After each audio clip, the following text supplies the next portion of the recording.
It will look as if I'm campaigning. We school will say 100%, but here I can say 110%. Okay. President of Anambra United Association. Who is Germany as in Germany? When I go to Spain, and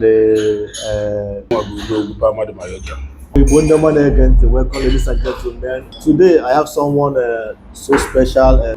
Welcome to the channel, sir. Can you please introduce yourself to us? Not in Afambuche Jezie. I was from Anambra State. And maybe got to know the Palma de Mallorca, Spain. Chief, Biko, Dika, on your phone number, is great you work, and when you great you work, I'm going to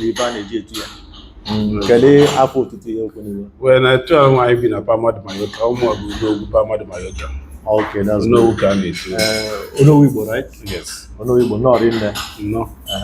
Because on Wali Falls, Ejimali and Palma de Mallorca, apart from AFHC, on Wala Association now again, I shake on if you never say to Mali because after I came on the Paman, after I know that go on for your day.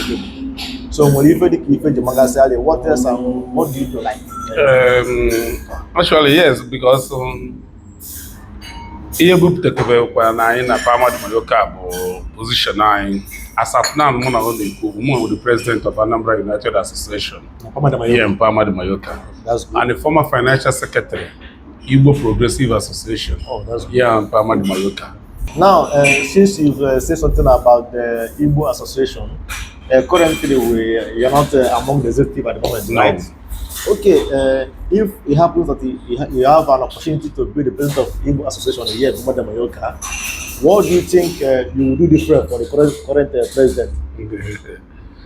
If I start saying what I will do that may be different from what is happening now, it will look as if I'm campaigning. Which one more actual music, actually make campaign, but I can only advise. Okay, what do you think as you are one of the pioneers here in Palma de Mallorca when it comes to Igbo leadership? Igbo president, because me also as a son of Anambra, you know, can you give me like be specific, just two advice if we were to give the president general of Igbo Association at the moment? What would be your two best advice you think will change the association? Okay. First is accommodating. Okay. Accommodating does not make it look as so much for something of finance. Yeah. Yes, Igbo, we had the Yafage. Okay. All the very important. Important, yeah. The woman in Jero. As soon as the Bunu na walk eba the Yafa, advice me on your bona. And then I church until you register as a member. No, you go to the Yafa first, and not go to Yang. Because we better off one we come with or we go jam na toto. Na better go no one leg one. Okay. Then secondly is this. You have to think home. IPA here in Palma de Mallorca possibly think home. This is what they are able to do. This is what they have been able to do. You got to go like, oh, you know, this is what this is the legacy I gave. This is what I gave. Yeah. But a situation whereby it seems like not just about or now, it doesn't really all go well. Okay. If I may ask, you know, I've been to but I've been to so many countries here in Europe, you know, and I see the dynamic of the Igbos here in Palma de Mallorca is actually different because 99.9% of the Igbos that I've seen here in Palma de Mallorca, they are very occupied with what they are doing. Like most of them are working, most are educated, working in many governmental offices. You know, what do you think is the thing that changed the Igbos' mindset here that makes them to focus mostly on being 80% productive to the economy? Coming to that, it happened that there was a time the economy here is very bad. Easy like that. So it pushed so many people out, but now people are coming back. Yeah, that's good. I remember the time we came here, that was 2007. Yeah. Most of us didn't know about that time. Before the Bapose, but now they are back. They are back. And due to the economy we are changing, Yeah. after the COVID economy changing, things are working well here now in Spain. So That is why everybody is able to say, I'm looking for a job, and the person can get a job. I remember there was a time here I checked out a year after, but it's a good news now that now. Hence, they want to decide in Oga for Spain. Okay. Yes. Yeah, because in my pine by Anyaka Potoro, I know was also on the North Swiss, Germany, as in Jero, when I go to Spain. Okay, this not spend then at the Jagabata. But on the Common de Mallorca, since I came here, it seems like sometimes I ask myself, is this still Spain, or is it what is the difference between the Spain at the moment? Coming to that, Spain is like a, what would I call it now? Anchor. It's like an anchor base. Okay. Due to the Mediterranean, so many Africans battle Spain through the Mediterranean. So that's why I said it's like an anchor where they hang first before Abbas here. Years about other places. Yeah. You've been in this Spain for how long? For how many Since years 2007, so close to 20 years. 2 years now, about 20 years. Is maybe your best advice to those that are arriving new? Integration. How? Integration in the sense coming close to the people you live in their country. Yeah. Something that will make you to be close to the people in Spain. There's the Spanish people. Being able to stay with them. Apart from work, nothing takes us to them. Yeah. But if you don't go to the adjustment, they will let you know that everything will be open. For the new ones, in the matter of first thing that I can advise them to do is to learn the language. Okay.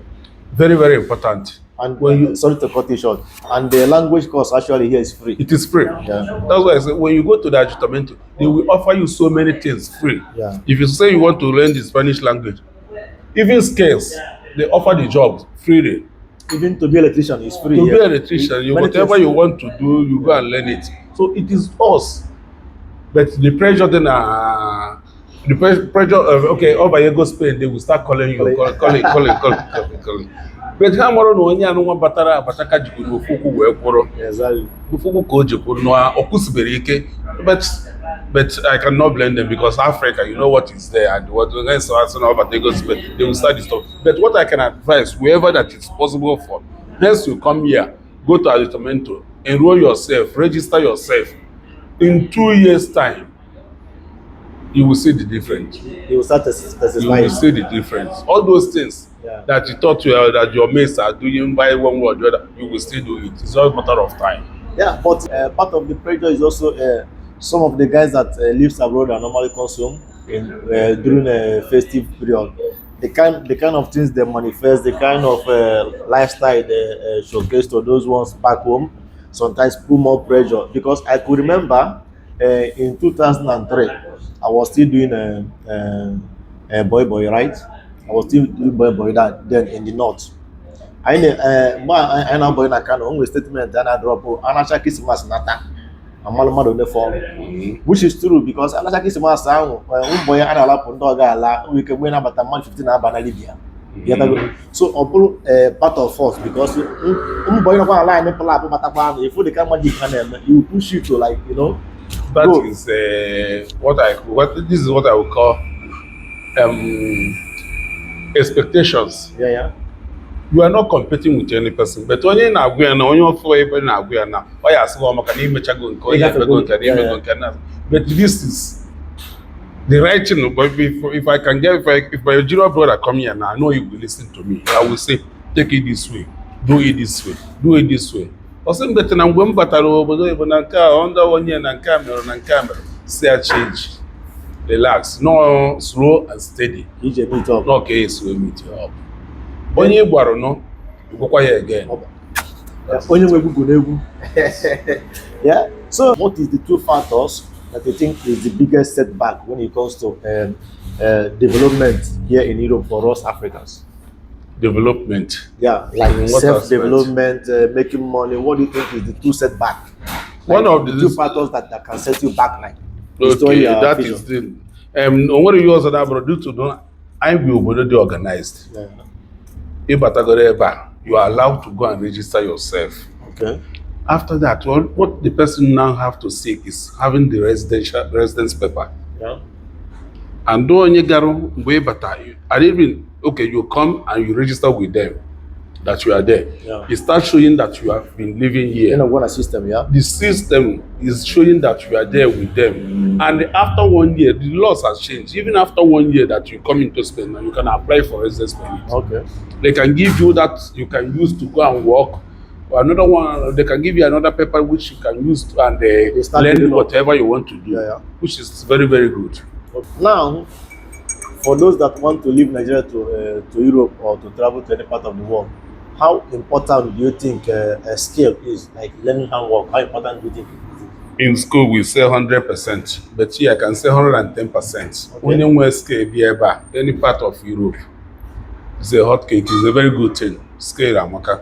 Can you mention 4 skills? 4 skills. Now, that you think is that you think is useful for people that are coming to Spain? Wherever you are able to learn, even a tailor.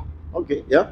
To be that you are a tailor, a fashion designer, that's so very good. Electrician. Okay. Plumber, painter, bricklayer. Yeah. Ebe atakwara n'ebe a, you are eribego nri. Yeah. For me, I could remember when I went to go and learn a DJ of 18. You know, a brother of mine, anambra band, meet then. Onwe ofu program okwu ada map na brain. Yoga mba awo, onwelugo ụlọ mfụ n'ala Igbo asọ DJ bụ ya. And eventually email can just nwa mmanya nwaanyị. Ya dan na-ekwu. So, and that openness stick to my brain. What dan na-ekwu. Every minute, you know, more Angel all. Excuse me, happy you. Now listen. Apple, that is why it is good sometimes. Who talks to you is very, very important in whatever you are doing. That's what I'm saying. Whatever decision you take. Because you know, the guy discouraged you. Yeah. But today, you are a DJ and you are doing well. And I'm doing good on it.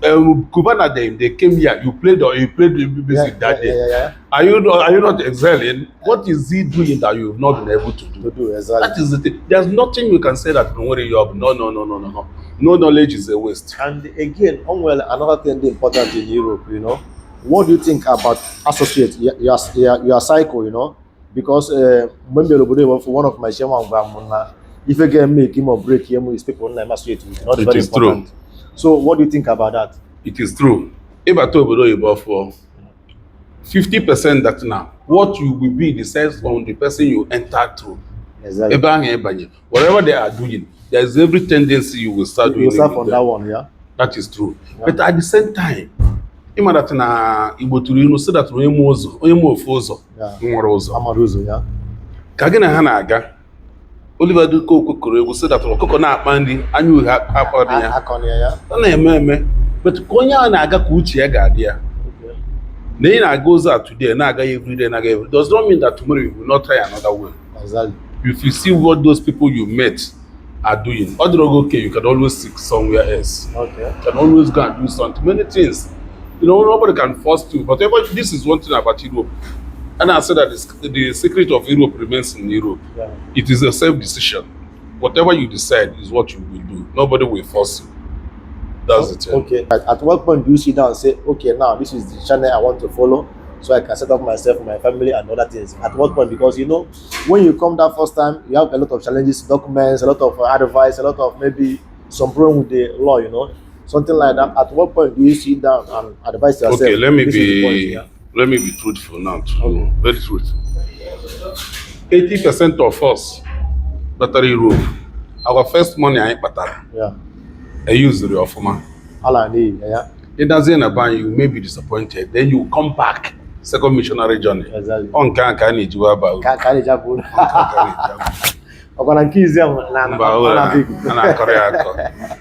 Yeah.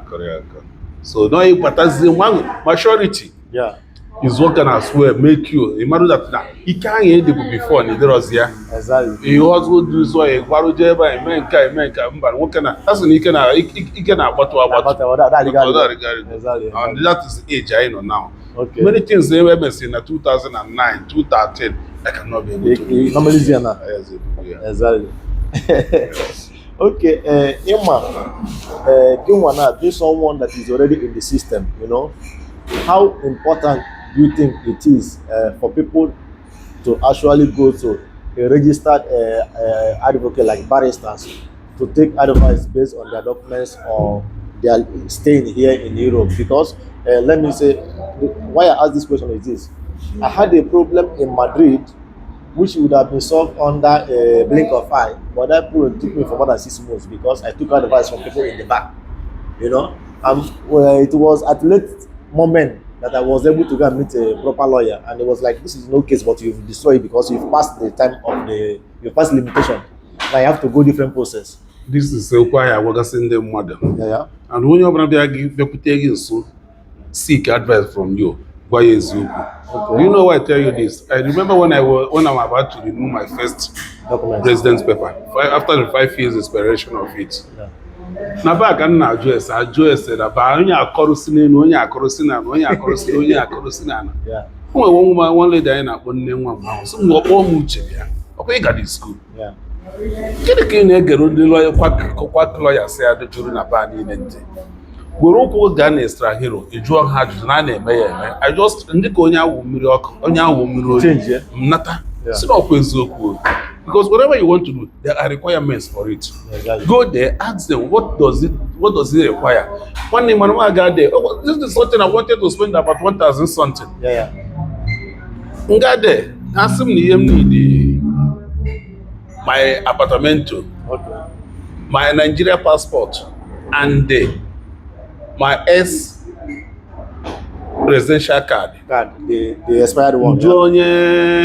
Onye police n'ebe a si soloist osinsi n'otu ene ke try kota agụmas osim no na agba egwu check the onye na-akwado iji spend 1,000 save when ihe niile na mkpesara November na mma akpọrọ ya mma eme nka.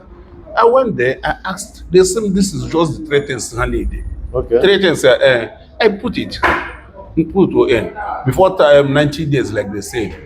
It come out positive. Yeah. So, seeking advice from your fellow person now, for you are just not going to not about how China can not create.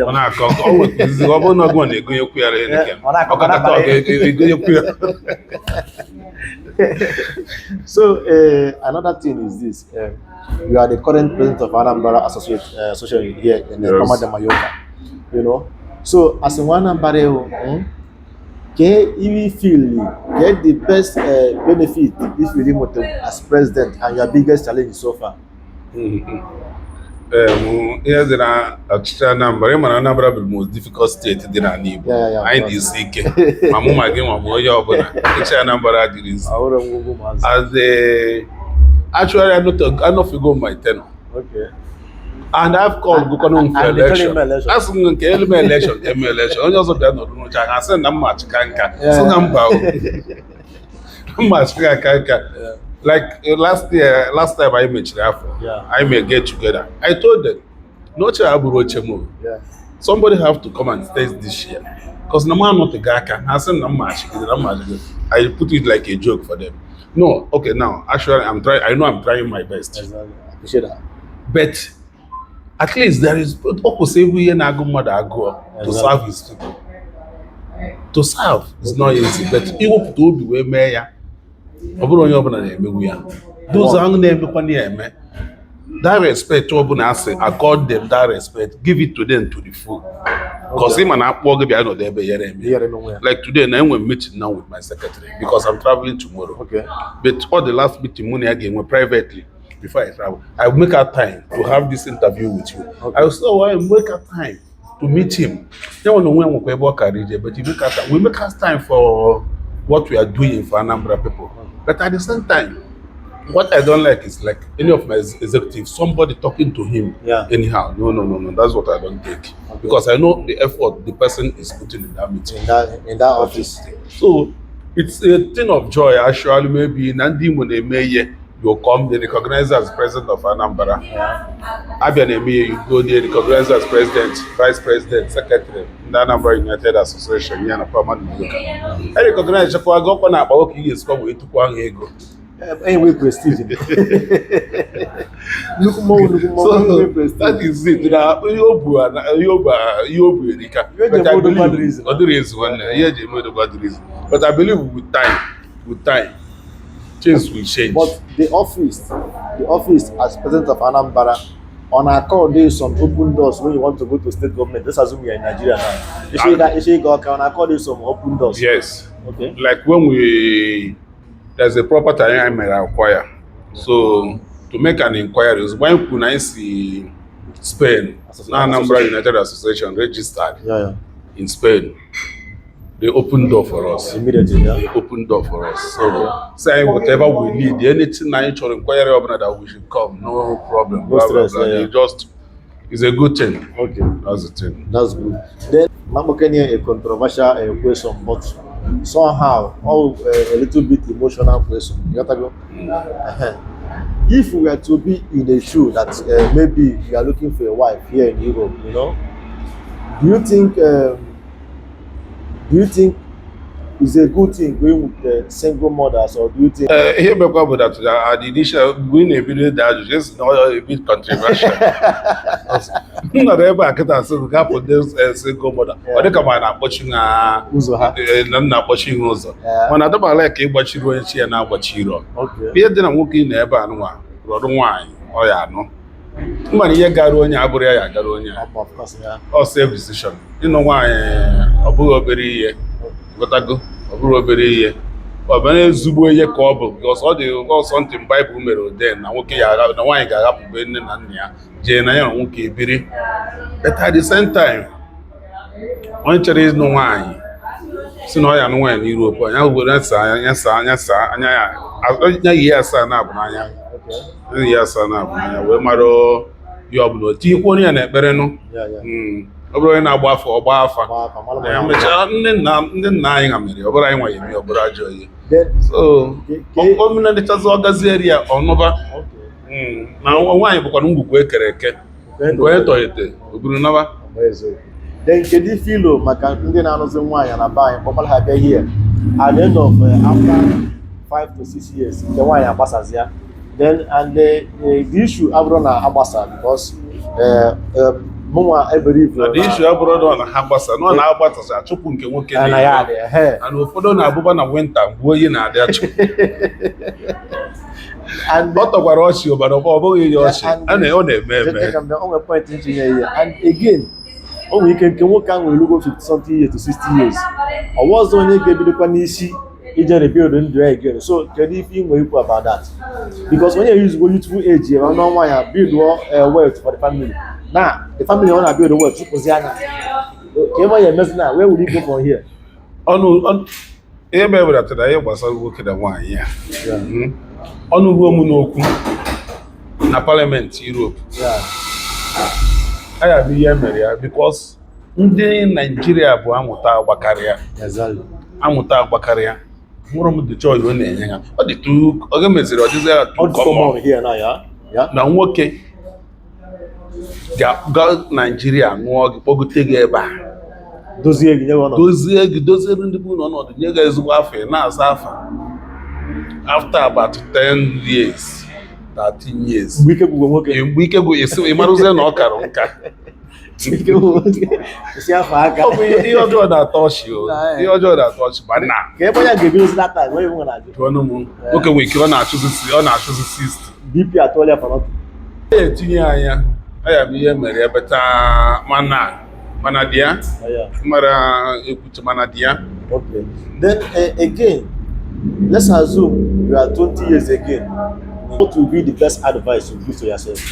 I wish that the opportunity. Ọrụ a na-arụkọta otogo nkara ibido ọrụ n'ọbụ na ama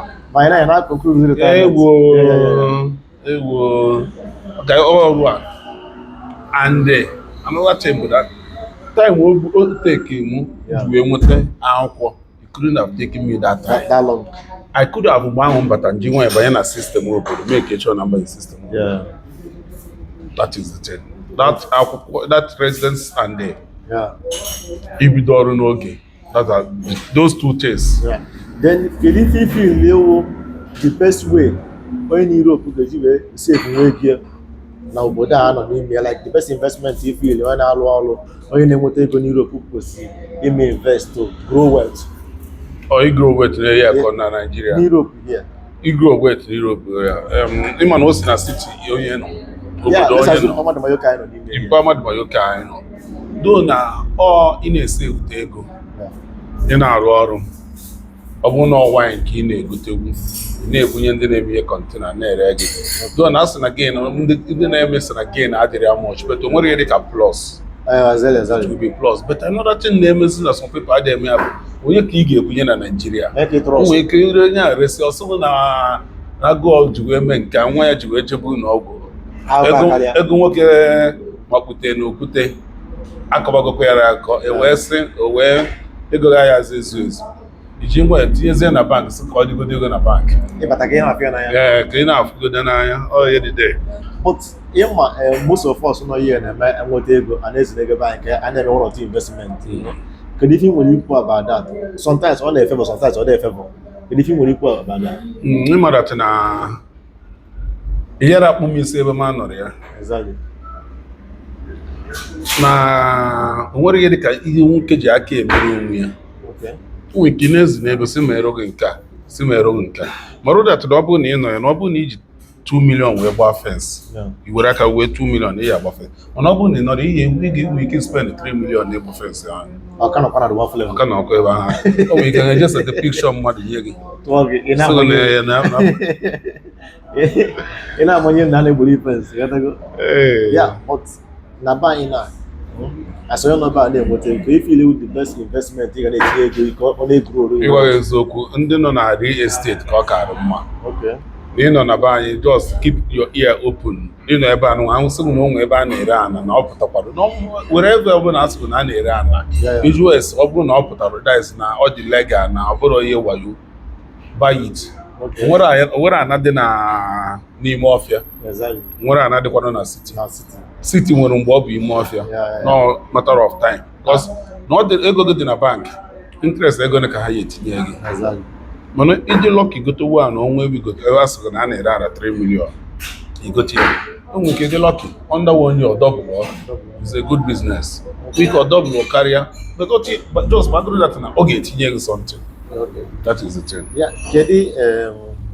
Kedu ife nwere ikwu banyere ụmụ nwanne anyị especially anyị nwana kedu ife nwere ikwu banyere ụmụ nwanne anyị wụ ha nọrọ in a place onye ha fụgara ọkụ isi ha ga-enyere aka onye ha fere need for such opportunity etago isi ha ga-enyere aka fisi na one or two places a block everywhere everybody nso say na opportunity adro mana ịgaza meet onye obodo tizie that place mgbe ahụ si ka fụ opportunity dị n'aka onye asef no na just block like if you split okwu na if you nwere ikwu for ndị ya ga-afọ opportunity agbachi sọsọ na ebe man like it ndị ọzọ kwana mana ịma na ọ nwere mgbe m kwuru okwu ebe a sị that na mụnwa ada like ịgbachiri onye chi ya na-agbachiri ọ na-eme but at the same time m nwekwa reason ụfọdụ will tell you their experience of trying to help somebody onye anya try ka ha help etinyezi ha na nsogbu so it will make that person ọkwazi ọsọ ị na-akụtara ya akụ ihe o ya emewe experience o nwebu ga-enwe ike ime ya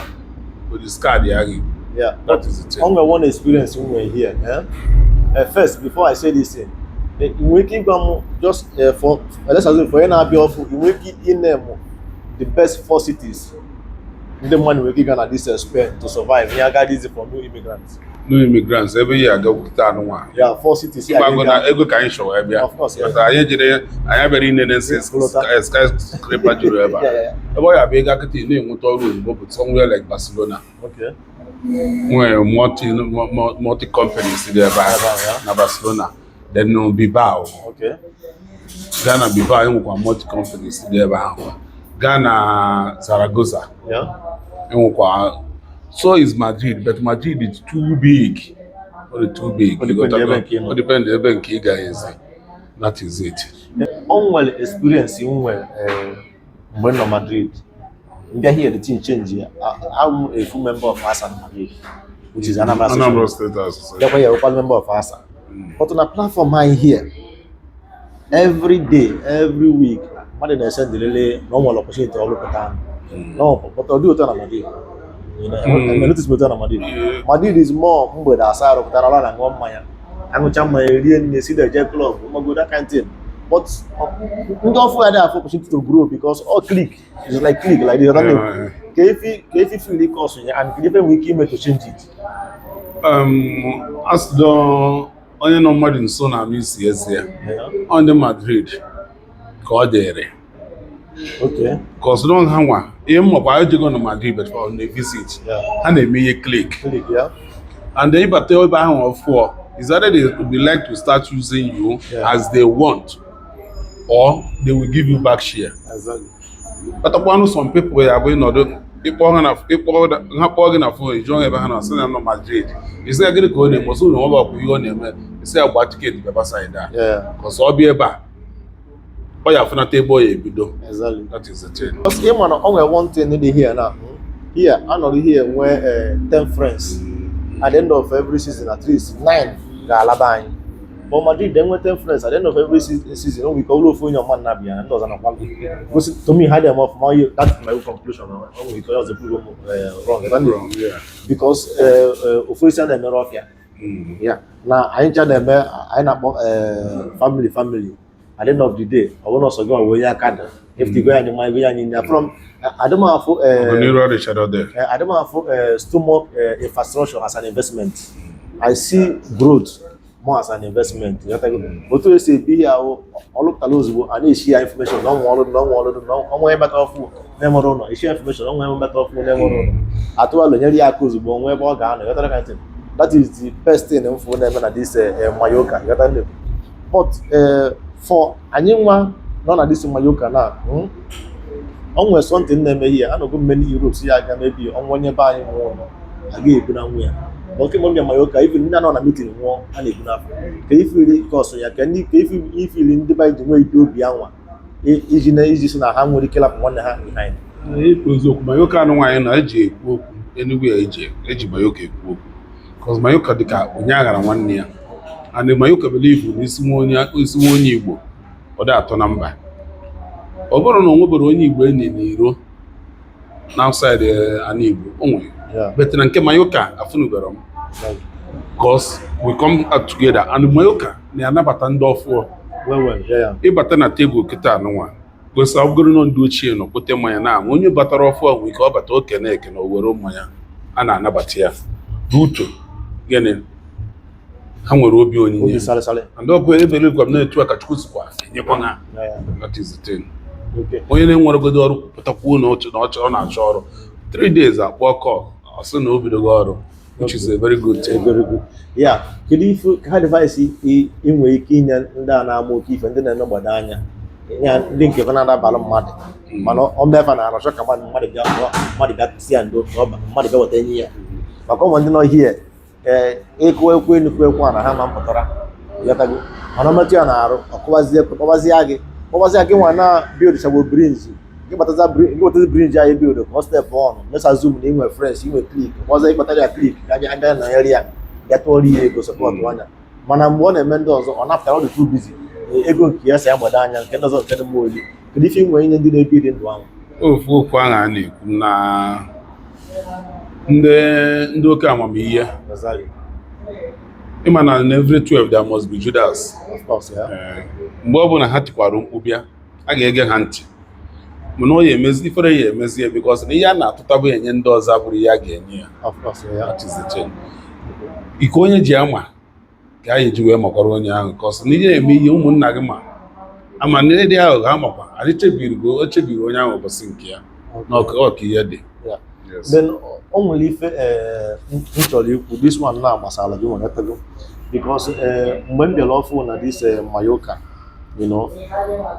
emem introduced to you as the president and o nwere afọ a na-etu ihe dalụpụta yatago ONOWU Igbo so but along the line abịa nwe obere a kind of loggerhead not with you but ọ ụbọchị m pụtazi na zone asị na enwego different ONOWU bịa na-ajụzi ka ebe na-emezi asị na-achọrọ nke a ONOWU boys nke a ONOWU ndị nomina nke a efe inwe ikwu na such a struggle ọwụ joke ka ọwụ political struggle for you as a political person ka efe inwe ikwu about that.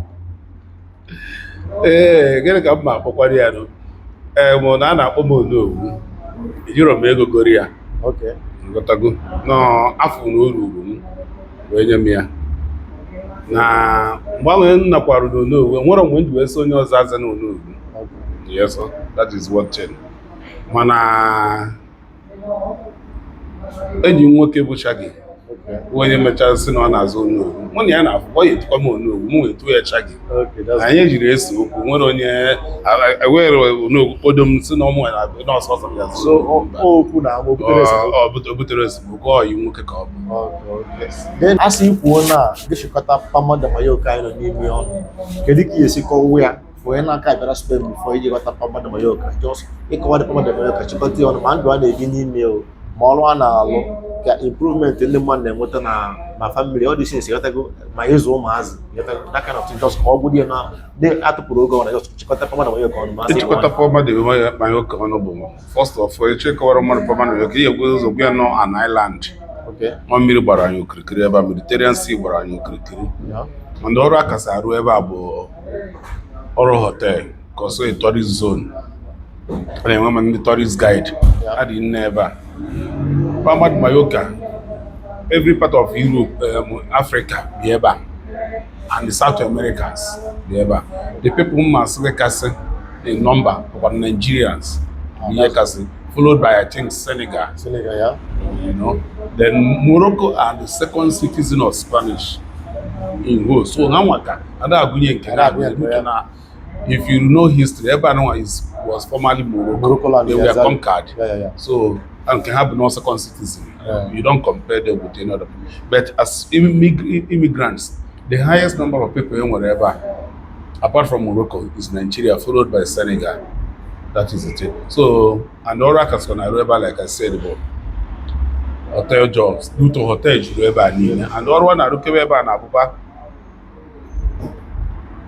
vocational job during summer, seasonal job during summer. Arubia Rosia. Yeah.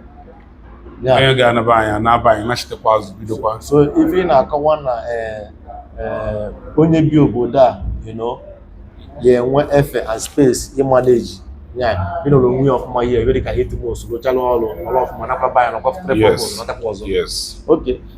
Then that as onye n'obodo obodo a for many years, you gotta go. Your experience one, even both good and bad experience, you gotta go. For that be lawful. Many guys be lawful, you gotta go. And don't wear some bad kind of like this. Onwe some kind of akụkọ a na-enweta. You nwere idea na onwe some people na-eme maybe hanye gị ọrụ, achọtala gị ọrụ, ananazi percentage dị ba na-eme na be anyị. You nwere idea ya? I don't know, but because na-asụkwa m na ebidoro nke ọfụ ya ka m jiri bidoro ọfụ like association of year mala ekunu so for many years. Ọ bụrụ omume eji marụkwa ama. Okay. Mana yara bụ nwoke ọ bụ ihe o yere mmanya ya. Nke ahụ ọgbọ na zọba na akpụ na ọyọ. Ọyọ. Na onwe ndị na-achọ dị akwụkwọ ha eji wee rụọ ọrụ. So ndị onye were akwụkwọ ya nye gị sịgị mana ị ga na-enye ya ego ole dị otu a. Well, what can I say? Agreement between the both of you people. O ruru gị wee kwete ọ bụrụ by force. Mana ọgọrọ ilu nke go leave. Ọ bụ ya ọ bụ no, it's an agreement. Exactly. Yes. Okay. ONOWU, thank you so much for your time. You know, I so much appreciate what it is because na mostly I just don't believe that we don't go there. Yes, okay. I just don't banu jura ba. Thank you so much. All right, my brother. I appreciate it, brother. Thank you for the time.